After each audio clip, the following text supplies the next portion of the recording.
Car नदीत टाकून आपल्या 2 मुलांसह शिक्षकाने जीवन संपवल्याच्या प्रकरणात धक्कादायक माहिती समोर आलीय। दोन्ही लेकरांची चाकूने भोसकून हत्या केल्यानंतर कार पुलावरून नदीत टाकून शिक्षकाने आत्महत्या केल्याचे उघड झाले आहे। शुक्रवारी नांदेडमध्ये ही घटना घडली होती। हिमायतनगर तालुक्यातील पोटा येथील जिल्हा परिषद शाळेत कार्यरत असलेल्या 42 वर्षीय सुनील मोरे या शिक्षकाने नांदेड वजा मुदखेड मार्गावरील आमदुरा पुलावरून भरधाव वेगाने गोदावरी नदीत गाडी घातली होती। त्या गाडीत त्यांची 14 वर्षीय मुलगी सारा आणि 10 वर्षीय मुलगा सुमेध हे दोघे पण होते। गट शिक्षणाधिकारी, विस्तार केंद्रप्रमुख आणि सहकारी शिक्षक यांच्या त्रासाला कंटाळून मुलांसह आत्महत्या करत असल्याचे स्टेटस त्यांनी व्हॉट्सअपवर ठेवले होते। शिवाय तसा एक मेसेज देखील मयत सुनील मोरे यांनी मित्रांच्या ग्रुपवर टाकला होता। सुनील मोरे यांच्या मृत्यूप्रकरणी नांदेड ग्रामीण पोलिसांनी 4 जणांवर अॅट्रॉसिटी आणि मरणास कारणीभूत असल्याचा गुन्हा दाखल केला। दरम्यान आपल्या दोन्ही मुलांसह त्यांनी गाडी नदीत घातली असं प्रथमदर्शनी वाटत होते।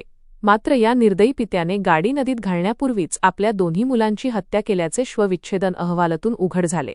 चाकूने मुलगी सारा आणि मुलगा सुमेध यांच्या छातीवर आणि पोटात वार करून त्यांची हत्या केली आणि नंतर दोन्ही मुलांच्या मृतदेहासह गाडी नदीत घालून आपलेही जीवन संपवले। तिघांचे मृतदेह काढून काल शवविच्छेदन करण्यात आले। आज पोलिसांना शवविच्छेदनाचा अहवाल प्राप्त झाला। त्यात दोन्ही मुलांची हत्या करण्यात आल्याचे स्पष्ट झाले।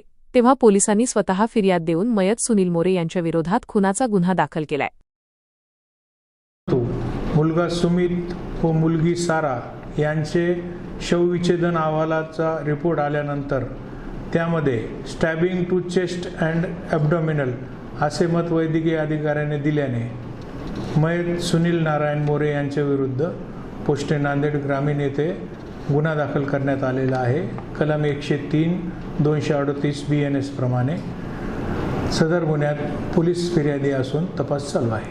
सर, मुलांच्या हत्येचं कारण ते अधिकारी आहे का काय? पोस्ट व्हॉट्सअपवर स्टेटस भी ठेवले होते आत्महत्या करण्याचं, संपूर्ण आत्महत्या करतो असे स्टेटस होते, त्याचा तपास चालू आहे।